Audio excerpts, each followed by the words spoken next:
Hallucination একটি অজানা রহস্য। গল্প পাঠ ও অন্যান্য চরিত্রে অনিশা ঘোষ এবং কিঞ্জল চক্রবর্তী। আপনারা শুনছেন হ্যালোসিনেশন একটি অজানা রহস্য। অফিস থেকে বেরিয়ে একটু এগোতেই আবার বৃষ্টি শুরু হলো। আজ সারাদিনই আকাশ মেঘলা, সেই সঙ্গে চারিদিকে অন্ধকারও নেমেছে পাল্লা দিয়ে। বিকেলের অস্তিত্বটাকে মুছে দিয়ে সন্ধে নেমেছে অসময়।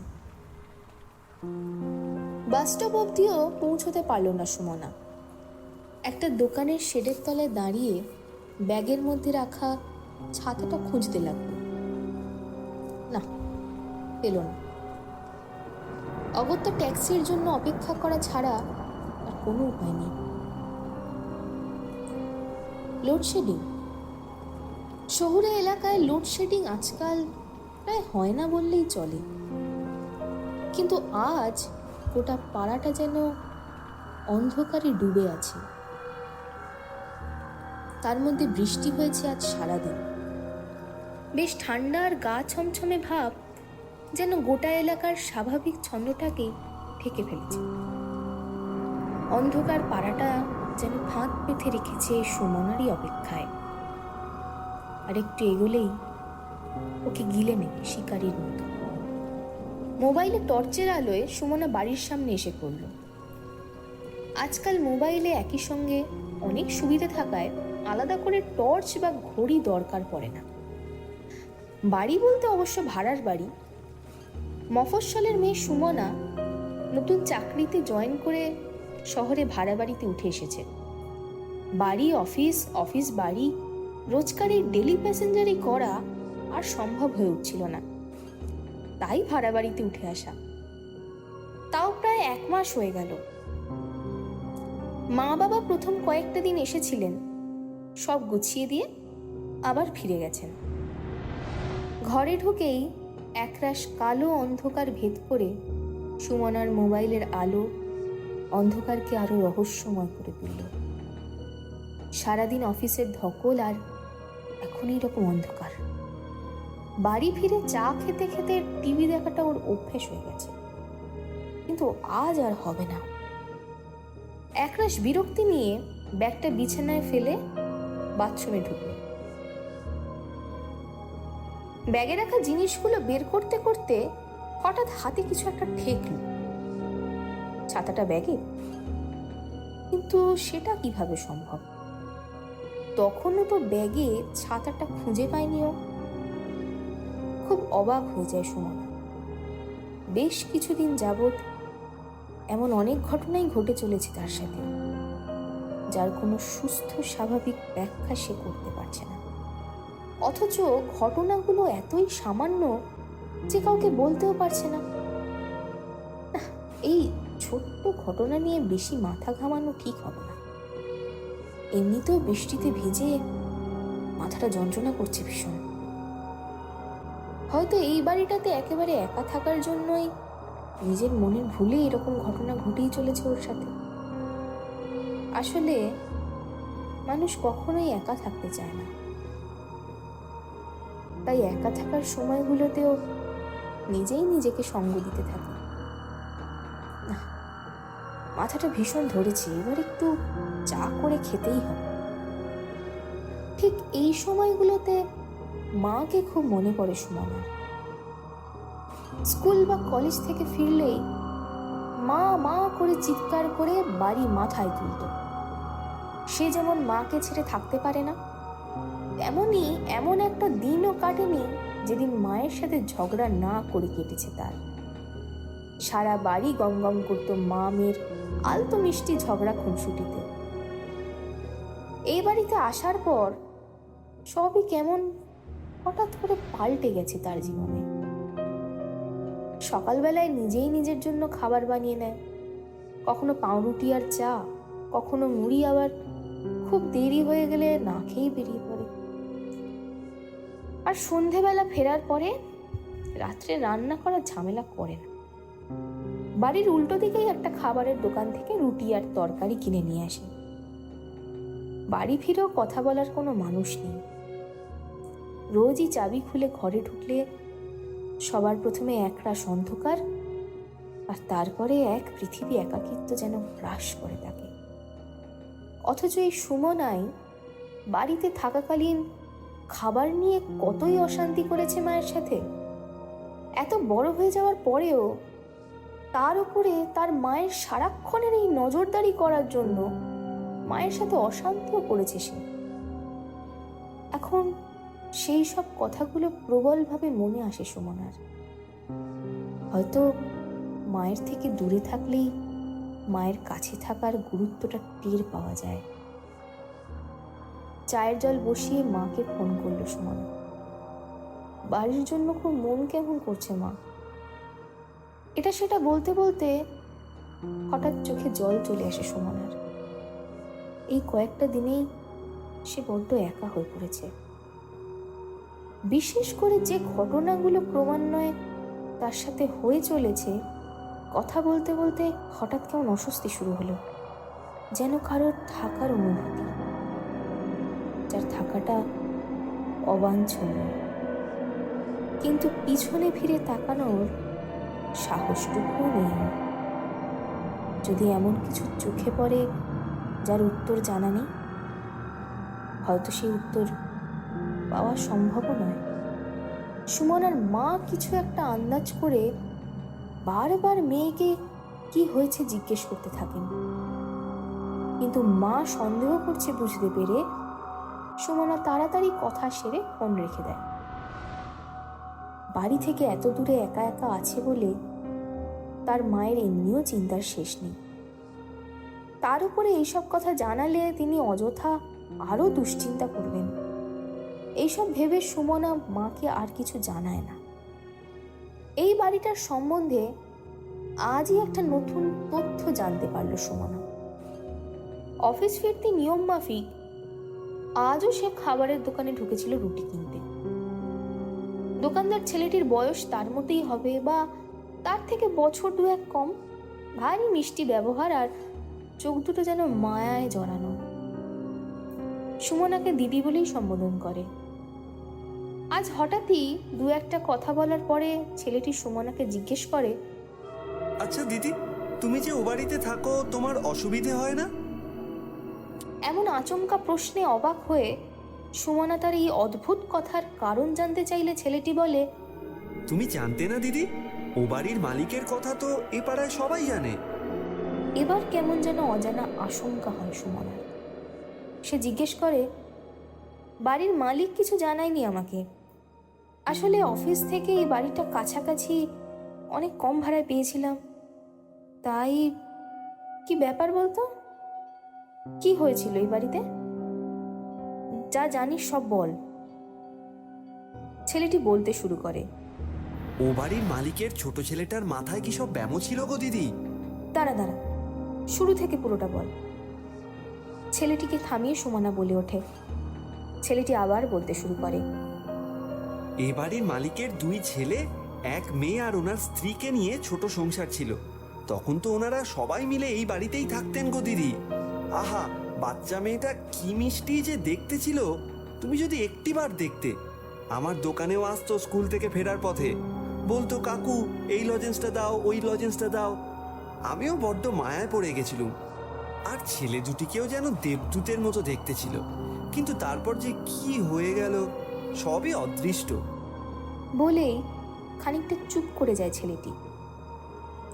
সুমনা চুপ করে শুনছিল সব। ছেলেটি চুপ করলে সেও যেন কিছুটা কল্পনা করার সময় নেয়। যে বাড়িতে এখন সে একদম একা থাকে, সেই বাড়িতেই একটা সময় বাচ্চাদের খেলার আওয়াজে বা কখনো জোরে জোরে পড়বার চিৎকারে বা কখনো মায়ের কাছে বকুনি খাওয়ায় বা কখনো হয়তো স্বাভাবিক দাম্পত্য কলহে মুখরিত হয়ে থাকত। সুমনা যেন স্পষ্ট দেখতে পায় মায়ের কাছে ছেলে মেয়েদের আবদার করা, আবার মায়ের বকুনিতে তাদের অভিমান করার একটা দৃশ্য। তার আলতো হাসি নিজের অজান্তেই ছড়িয়ে পড়ে তার মুখে। কি হলো গো দিদি? সুমনাকে হাসতে দেখে ছেলেটি জিজ্ঞেস করে, কিছু না, তুই বল কি বলছিলিস। ছেলেটি আবার বলতে শুরু করে। রাহু গো দিদি, রাহু। না হলে তুমিই বলো না, অমন সুন্দর বাড়িটার উপরে কারো নজর না পড়লে ওভাবে সব তছনছ হয়ে যায়। ভগবান জানে কি হয়েছিল। ও বাড়ির ছোট ছেলে যতই বড় হচ্ছিল তার মাথার গন্ডগোল দেখা দিচ্ছিল তত। আর ওইটুকু বয়সের ছেলেটার গায়েও নাকি অমন রাহুর শক্তি, ভাবা যায়? কথাগুলো শুনতে শুনতে সুমনার অবাক লাগে। একটা বাচ্চা ছেলের জন্য তারই পরিবার তছনছ হয়ে গেল। কি এমন হতে পারে তাদের সাথে? ছেলেটি বলতে থাকে। একদিন সকালে দোকান খুলেছি, দেখি ও বাড়ির মালিক সঙ্গে করে পুলিশ নিয়ে বাড়িতে ঢুকছে। পাড়া প্রতিবেশী কারোর সাথেই তেমন মিশতো না ওরা, শুধু এই বাচ্চা মেয়েটা ছাড়া। আর ওরা মিশতো না বলেই পাড়ার কেউ ওদের ব্যাপারে নাক গলাতো না। তবু সঙ্গে পুলিশ দেখেই কৌতূহলবশত পাড়ার অনেকেই ওদের পিছনে পিছনে বাড়ির ভিতরে যায়। আমিও গিয়েছিলাম সেদিন ওদের সঙ্গে, কিন্তু এখন মনে হয় যদি সেদিন না যেতাম তাহলে বোধহয় ভালো হতো। ওই দৃশ্য নিজের চোখে দেখতে হতো না। দরজা ভিতর থেকে বন্ধ থাকায় দরজা ভেঙে বাড়ির ভিতরে ঢুকতে হলো আমাদের। দরজা খুলতেই সবার আগে একটা বিশ্রী গন্ধ নাকে এলো। বাড়ির ভিতরে ঢুকে কিছুটা এগিয়ে গিয়ে দেখি চাপ চাপ রক্ত আর ঘষ্টানির দাগ। খুন বলেই চেঁচিয়ে ওঠে সুমনা। হ্যাঁ গো দিদি, রক্তের দাগ ধরে এগিয়ে গিয়ে দেখি মালিকের বউ পড়ে আছে রান্নাঘরে। রক্তে ভেসে গেছে তার জামা কাপড়, পায়ে একটা কোপানোর ক্ষত, আর তারপরে গলা কেটে দিয়েছে কেউ। কি এসব কি বলছিস তুই? ওহ, কি বিভৎস! বাড়ির মালিক তো আমাকে এসবের কিচ্ছু বলেনি রে। রীতিমতো ভয় পেয়ে যায় সুমনা। ওই বাড়িতে একটু পরেই তাকে ঢুকতে হবে, আবার একটা গোটা রাত কাটাতে হবে ওই বাড়িটার ভেতরেই। ভেবেই অস্থির হয়ে যায় সুমনা। পুরোটা আগে শোনো দিদি, আবার বলতে শুরু করে ছেলেটি। বাড়ির মালকিনকে ওইভাবে দেখে মালিক অসুস্থ হয়ে পড়েন, আর তারপরে বাচ্চাদের কথা মনে পড়লে তাদের খোঁজ শুরু হয়। রান্নাঘর থেকে বেরিয়ে পাশের ঘরে যাই আমরা। আবার একটা ভয়ানক জিনিস চোখে পড়তেই শিউরে উঠি আমি। দেখি বড় ছেলেটা মরে পড়ে আছে গলা কাটা অবস্থায়, নলিটা উপড়ে ফেলেছে এক্কেবারে। মরাগুলোকে দেখে মনে হচ্ছিল যে মেরেছে সে খুনগুলো করে খুব আনন্দ পেয়েছে। তারপর উপরে আমরা উঠি ছোট ছেলে আর বাচ্চা মেয়েটার খোঁজে। সত্যি বলবো দিদি, আমি শুধু ওই মেয়েটার জন্যই ওপরে উঠেছিলাম। নিচে ওই সব জিনিস দেখে আসার পরে মনের মধ্যে একটা কু গাইছিল খুব। আমি শুধু চাইছিলাম মেয়েটার যেন কিছু না হয়। ওপরে উঠতে উঠতে ঠাকুরের নাম জপছিলাম আমি। পুলিশই প্রথমে দরজা ঠেলে ভিতরে ঢুকলো, পিছনে আমরাও ঢুকলাম ঘরে। তারপর যা দেখলাম তাতে যে কোনো সুস্থ মানুষের হার্ট ফেল হয়ে যেতে পারে। দেখলাম বাচ্চা মেয়েটার শুধু শরীরটা বিছানায় পড়ে আছে, আর ধড় থেকে মাথাটা আলাদা হয়ে পড়ে আছে বিছানার নিচে। রক্তে ভেসে যাচ্ছে সবকিছু, কিন্তু এইটুকুই বাকি ছিল না গো দিদি। তারপর দেখলাম ছোট ছেলেটা ওই বিছানার পাশেই বসে আছে, আর বোঝা যাচ্ছে সে নিজেই একটা কুড়ুল দিয়ে নিজেকে। এমন কি সম্ভব? এমন কি সম্ভব? প্রথমে নিজের পা দুটোর উপরে বারবার কুড়ুল চালিয়েছে, আর তারপরে মাথার উপরে শটান কোপ মেরেছে অনেকবার। এলোপাথারি আঘাতের চিহ্ন বোঝা যাচ্ছে পরিষ্কার। মাথাটা পুরো ছেলা হয়ে গেছিল গো। কিছুক্ষণ থেমে আবার বলতে থাকে ছেলেটি। পরে জানতে পেরেছিলাম ও বাড়ির ছোট ছেলের মাথা খারাপ ছিল। প্রথমে তার বড় ভাইকে কুপিয়ে মারে সে। তারপর তার মা যখন বাড়ি থেকে বেরোতে যায় সাহায্য চাইবে বলে, তখন তার মায়ের পায়ে কোপ মেরে টানতে টানতে তাকে রান্নাঘরে নিয়ে আসে, আর তারপর গলার কাছে কেটে দেয়। তারপর ওপরে উঠে নিজের ছোট বোনকে কুপিয়ে মারে, আর তারপর নিজেকে। মালিক সেদিন রাতে বাড়ি ছিল না বলে বেঁচে গেছিল। তারপর তো অনেক দিন হয়েছে ও বাড়ির মালিকও বাড়ি ছেড়ে চলে গেছে। আর তারপর তো তুমি প্রথম ভাড়া এসেছো, সেও প্রায় বছর চারেক আগের কথা হবে। মায়ের সাথে কথা শেষ করে চা নিয়ে জানলার সামনে এসে দাঁড়ালো সুমনা। এই পুরো বাড়িতে ওর সবচেয়ে প্রিয় জায়গা এই জানলার সামনেটাই। এক নাগাড়ে বৃষ্টি শুরু হয়েছে আবার। অন্ধকারময় এই রাতটাকে ভীষণ ভালোবাসতে ইচ্ছে করলো সুমনা। পুরনো কথা মনে পড়ছিল আজ। বাবা মায়ের সাথে ওদের নিজেদের বাড়িতে থাকার কথা, তারপর চাকরির কারণে এই বাড়িতে উঠে আসা। বাবা মা ছিলেন যতদিন সব কিছুই ঠিকঠাক চলছিল। ওনারা বাড়ি ফিরে গেলেন আর তারপর থেকে একাই এই বাড়িতে। অথচ একা যে সেটাই বা বলবে কি করে। বাবা মা চলে যাওয়ার কিছুদিন পর থেকে অন্য কারোর উপস্থিতি টের পাচ্ছে সুমনা। যেন একই সঙ্গে কেউ বা কারা আছে আবার নেই। কি ভীষণ অস্বস্তিকর মুহূর্ত সেটা সে কাউকে বোঝাতে পারে না, হয়তো চায়ও না। সে জানে সবাই কি ভাবতে পারে। হয়তো সবাই ওকে বোঝাবে একা থাকার জন্য ওর মন নিজেই এসব কল্পনা করে নিয়েছে। মাকেও জানায়নি এসব কথা, অযথা চিন্তা করবে ভেবে। আরও নিজেও বুঝে উঠতে পারেনি কেন হয় এরকম। হয়তো রান্না করছে, হঠাৎ মনে হলো কেউ এসে দাঁড়িয়েছে, ঘাড়ের কাছে কারোর দীর্ঘশ্বাস, যেন কত গভীর কষ্ট থেকে উঠে আসা সেই নিঃশ্বাস। আবার কখনো হাতের কাছেই রাখা কোনো জিনিস সে নিজেই রেখেছে, অথচ সেখানে খুঁজে পায়নি। আবার কিছুক্ষণ পরে দেখেছে সেই হারিয়ে ফেলা জিনিস যথাস্থানেই রাখা। কিন্তু এ কি, ছাদে কখন চলে এসেছে? অন্ধকারটা ওকে ভীষণ টানছে। কি সুন্দর এই ঘন কালো রাত, যেন সমস্ত অসুন্দরকে নিজের মধ্যে আশ্রয় নিয়েছে, যেন সমস্ত অসুন্দরকে নিজের মধ্যে আশ্রয় দিয়েছে। ঝাঁপিয়ে পড়বে অন্ধকারটায়? ওকেও কি আশ্রয় দেবে এই মায়াবী রাত? কে যেন ওকে বলে উঠল, ঝাঁপিয়ে পড়, এখানেই শান্তি। কি সব ভাবছে সুমনা? কোনো দৈব বলে সম্বিত ফিরে পেয়েছে সে। তড়িঘড়ি নেমে আসে ছাদ থেকে, দরজাটা বন্ধ করে দিয়ে মুখে জল দেয়। নানান কথা ভাবতে ভাবতে ঘুমিয়ে পড়ে সুমনা। গলার কাছটা ভারী হয়ে আসছে। উফ, কি ভীষণ কষ্ট। মাঝরাতে হঠাৎ ঘুম ভেঙে যায় সুমনার। কেউ যেন ওর স্বাভাবিক নিঃশ্বাস নেওয়ার পথটাকে বন্ধ করে দিতে চাইছে। জোর করে উঠে বসে সে। আতঙ্কে শিউরে উঠে বারবার। গলাটা শুকিয়ে যাচ্ছে। রান্নাঘরে জল খেতে দেয় সুমনা। ওটা কি চকচক করছে এত সুন্দর? অন্ধকারটাকে খুন করে নিজের অস্তিত্বের জানান দিতে চাইছে ধারালো ছুরিটা। পরম স্নেহে ছুরিটাকে হাতে তুলে নেয় সুমনা। আফসোস হয়, এতদিন এই সুন্দর জিনিসটা চোখেই পড়লো না। আচ্ছা, এটা যদি কারোর শরীরে বিঁধিয়ে দেয়? প্রথমে নিজের শরীরেই আঘাত করে সুমনা। যন্ত্রণায় কুকিয়ে উঠে ছুরিটা ফেলে দেয় সে। না, আর এক মুহূর্ত এই বাড়িতে নয়। এই বাড়ির মৃত্যু দূত ছাড়া আর কিচ্ছু নয়।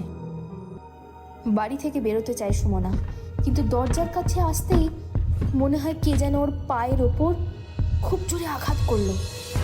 তীব্র যন্ত্রণায় ছটফট করে মেঝের ওপর পড়ে যায় সে। তবে কি এবার মৃত্যু আসন্ন? বাঁচার কি আর কোনো উপায় নেই?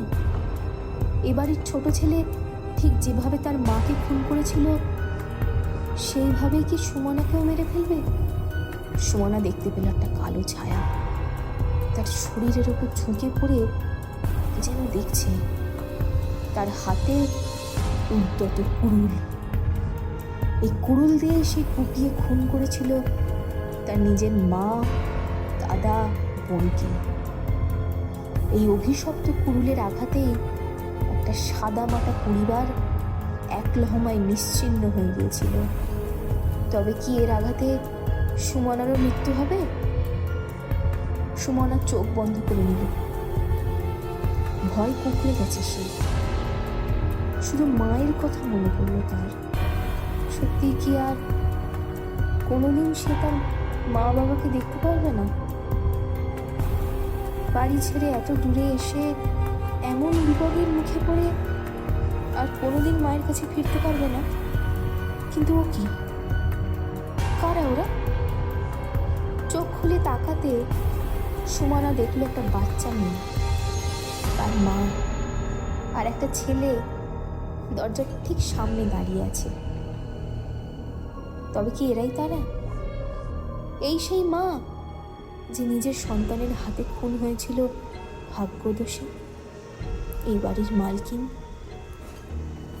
সুমনা দেখলো দরজাটা খুলে গেল আস্তে আস্তে।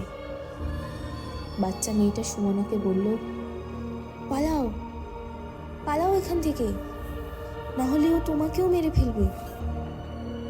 রোজ রাতে ও আমাদের একইভাবে কুপিয়ে মারে, তাই তো আমরা লুকিয়ে থাকতাম তোমার কাছে, যাতে ও আমাদের ধরতে না পারে। তুমি সব জেনে গেছো, তাই ও আজ তোমাকেও মেরে ফেলবে। পালাও। ধাক্কাটা সামলে উঠতে অনেকটাই সময় লেগেছিল সুমনার। ওই বাড়ি থেকে মাঝরাতেই সেদিন কোনো রকমে পালিয়ে এসেছিল সে। পাড়ার গলি থেকে বেরিয়ে অজ্ঞান হয়ে পড়েছিল রাস্তার ওপর। রাতের টহলদারি পুলিশেরা দেখতে পেয়ে হাসপাতালে ভর্তি করে দেয় সুমনাকে। তারপর ওর কাছ থেকে ওর পরিচয় এবং বাড়ির ঠিকানা জেনে ওর বাবা মাকে জানায়। হাসপাতাল থেকে বাড়ি ফিরেও মানসিকভাবে বিধ্বস্ত হয়ে পড়েছিল সুমনা। একা থাকতে পারত না, রাতে ঘুমাতে পারত না, এক অজানা আতঙ্কে চিৎকার করে উঠত। ঘুমের মধ্যে সবসময় মনে হতো ওর বুকের উপরে চেপে বসে ওর গলা চেপে ধরে মনটা কেটে দিচ্ছে, আর সঙ্গে সঙ্গে ফিনকি দিয়ে বেরোনো রক্তে ভেসে যাচ্ছে ওর মুখ থেকে সমস্ত স্বর। মনোরোগ বিশেষজ্ঞ ডাক্তার ঘোষ বলেছিল, একা থাকতে থাকতে সুমনা কল্পনা আর বাস্তবের মধ্যেকার সূক্ষ্ম প্রাচীরটাকে ভেঙে দুই জগৎকে মিলিয়ে ফেলেছিল, যার ফলে ও নিজেই নিজেকে আঘাত করে। যেমন নিজেই কোনো জিনিস সরিয়ে ফেলতো যাতে নিজেই খুঁজে না পায়, পরে সেটা আবার যথাস্থানে রেখেও আসতো, কিন্তু পরে এইসবের কিছুই আর মনে থাকে না। তাই ও এইসবের ব্যাখ্যা অতি প্রাকৃতিক ঘটনা হিসেবে মেনে নেয়। আসলে বাড়ির একমাত্র মেয়ে সুমনা। সারা জীবন সে বাবা মা, বাড়ি ভর্তি আত্মীয় স্বজন আর বন্ধু বান্ধবের মাঝে থেকে বড় হয়ে উঠেছে। আর হঠাৎ করেই সেখান থেকে সম্পূর্ণ অন্য জগতে গিয়ে একদম একা হয়ে পড়ার জন্য নিজেই কিছু কাল্পনিক চরিত্র বানিয়ে নেয়। সে মনে করে সে একা নয়, তার আশেপাশে সবসময় কেউ না কেউ আছে।